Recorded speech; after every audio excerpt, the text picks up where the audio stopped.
ਅੱਜ ਦੇਸ਼ ਦੇ ਪ੍ਰਧਾਨ ਮੰਤਰੀ ਨਰਿੰਦਰ ਮੋਦੀ ਦੇ ਵੱਲੋਂ 100ਵੀਂ ਮਨ ਕੀ ਬਾਤ ਪ੍ਰੋਗਰਾਮ ਦਾ ਪ੍ਰਸਾਰਣ ਕੀਤਾ ਗਿਆ। ਪ੍ਰਧਾਨ ਮੰਤਰੀ ਦੀ 100ਵੀਂ ਮਨ ਕੀ ਬਾਤ ਦੇ ਪ੍ਰੋਗਰਾਮ ਦੇ ਤਹਿਤ ਅੰਮ੍ਰਿਤਸਰ ਵਿਖੇ 100 ਜਗ੍ਹਾਵਾਂ ਤੇ ਮਨ ਕੀ ਬਾਤ ਦੇ ਪ੍ਰਸਾਰਣ ਕਰਵਾਏ ਗਏ। ਪ੍ਰਧਾਨ ਮੰਤਰੀ ਨਰਿੰਦਰ ਮੋਦੀ ਦੀ ਮਨ ਦੀ ਬਾਤ ਦੇ 100ਵੇਂ ਪ੍ਰੋਗਰਾਮ ਦੇ ਵਿੱਚ ਸਾਬਕਾ ਸੰਸਦ ਅਵਿਨਾਸ਼ ਰਾਏ ਖੰਨਾ ਅਤੇ ਬੀਜੇਪੀ ਦੇ ਸਪੋਕਸਪਰਸਨ ਸ਼ਹਿਜ਼ਾਦ ਪੂਨਾਵਾਲਾ ਨੇ ਸ਼ਿਰਕਤ ਕੀਤੀ। ਮਨ ਕੀ ਬਾਤ ਪ੍ਰੋਗਰਾਮ ਦੇ ਤਹਿਤ ਦੇਸ਼ ਦੇ ਪ੍ਰਧਾਨ ਮੰਤਰੀ ਹਰ ਮਹੀਨੇ ਦੇਸ਼ ਦੇ ਲੋਕਾਂ ਨੂੰ ਸੰਬੋਧਨ ਕਰਦੇ ਨੇ। ਅਵਿਨਾਸ਼ ਰਾਏ ਖੰਨਾ ਨੇ ਕਿਹਾ ਕਿ ਮਨ ਕੀ ਬਾਤ ਪ੍ਰੋਗਰਾਮ ਦੇ ਤਹਿਤ ਦੇਸ਼ ਦੇ ਪ੍ਰਧਾਨ ਮੰਤਰੀ ਨੇ ਸਾਰੇ ਦੇਸ਼ਵਾਸੀਆਂ ਨੂੰ ਉਹਨਾਂ ਲੋਕਾਂ ਦੇ ਨਾਲ ਜੋੜ ਦਿੱਤਾ ਜਿਨ੍ਹਾਂ ਦੇ ਨਾਲ ਸ਼ਾਇਦ ਅਸੀਂ ਕਦੇ ਵੀ ਨਹੀਂ ਜੁੜ ਸਕਦੇ ਸੀ। ਇਸ ਮੌਕੇ ਬੋਲਦਿਆਂ ਇਹਨਾਂ ਆਗੂਆਂ ਨੇ ਹੋਰ ਕੀ ਕਿਹਾ, आओ देखते हैं।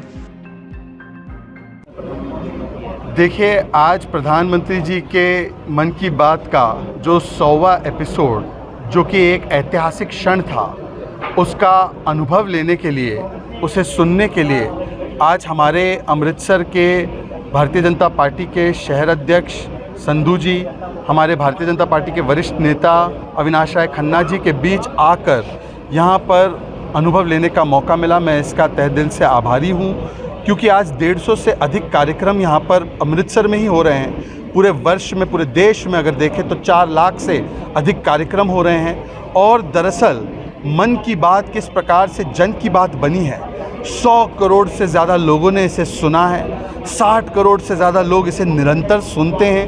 ये सारी बातें आई हैं और इसका मतलब ये है कि प्रधानमंत्री की मन की बात दरअसल एक जन आंदोलन बन गया है।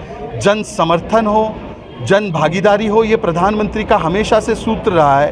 कोई भी नीति में भी और इस प्रकार से लोक संवाद स्थापित करने में भी। आज प्रधानमंत्री जी के इस मन की बात का केवल राजनीति से कोई लेना देना नहीं, केवल राष्ट्र नीति से लेना देना है। जिस प्रकार से उन्होंने समाज को जोड़ने के लिए, देश को जोड़ने के लिए, जम्मू कश्मीर से कन्याकुमारी, गुजरात से लेकर अरुणाचल को जोड़ने के लिए उन्होंने निरंतर बातें की हैं।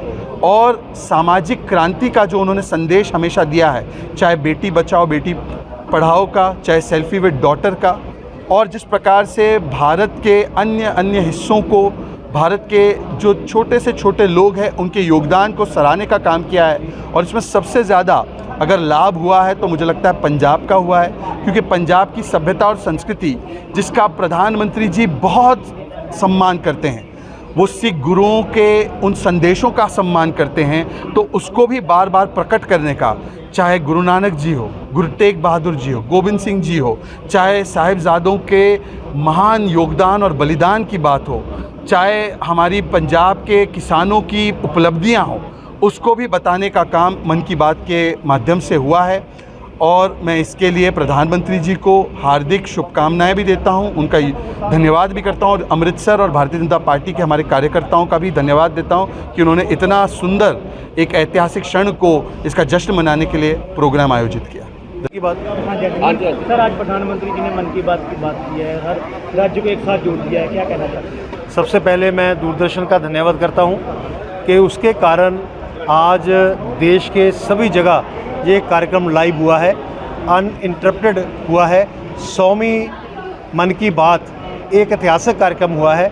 इस कार्यक्रम में देश के प्रधानमंत्री ने सारे देशवासियों को उन लोगों से जोड़ दिया जिसके साथ शायद कभी हम नहीं जुड़ पाते, उनके कामों के साथ जोड़ दिया। उनके कामों के कारण, जुड़ने के कारण आज आपने देखा होगा कि उन्होंने सब ने कहा है कि उसके कारण उनका काम बढ़ा, उनकी पहचान बढ़ी। तो मैं समझता हूँ कि ये जो मन की बात का कार्यक्रम है, ये जनता में हो रहे कामों को एक बहुत अच्छे ढंग से देश के प्रधानमंत्री जनता द्वारा किए गए कामों को लोगों के बीच में रख के उजागर कर रहे हैं, और जनता का उत्साह बढ़ रहा है, लोग उसको फॉलो करके उनके साथ जुड़ रहे हैं। तो आज हर राज्य को एक साथ जोड़ दिया प्रधानमंत्री ने, हर राज्य की बात की है। बिल्कुल, आज हर राज्य की बात की है और नए नए उन आयामों की बात की है जो इंडिविजुअली किसी एक व्यक्ति ने काम किया, वो समाज का काम बन गया, समाज ने उसको अडॉप्ट किया। एक ऐसा मैसेज जो है वो देश के प्रधानमंत्री ने दिया है। धन्यवाद।